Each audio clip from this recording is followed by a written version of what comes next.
तो सोलापुरातल्या बार्शी तालुक्यातल्या तडवळे गावामध्ये घरांची पडझड झाली आहे। मुसळधार पावसामुळे गावातील अनेक घरांचं नुकसान झालंय।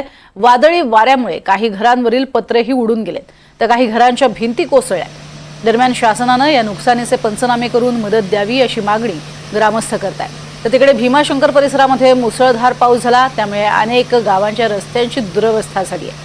डिंभे धरण परिसरातील रस्ता खचलाय, 25 गावांचा संपर्क तुटलाय, त्यामुळे वाहतूक पर्यायी मार्गाने वळवण्यात आली आहे। सातत्याने पडणाऱ्या पावसामुळे ओढे आणि नाल्यांना पूर आलाय। त्यातच आदिवासी भागातल्या गावांमध्ये दरडी कोसळण्याच्या घटनाही घडण्याची शक्यता आहे।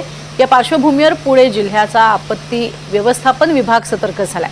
तर तिकडे कोकणातल्या रत्नागिरीच्या चिपळूणमध्ये एनडीआरएफची टीम दाखल झाली आहे। चिपळूणमध्ये पावसामुळे पूरस्थिती निर्माण होऊ शकते आणि या पार्श्वभूमीवर नागरिकांच्या सुरक्षेसाठी एनडीआरएफ पथक तैनात करण्यात आले।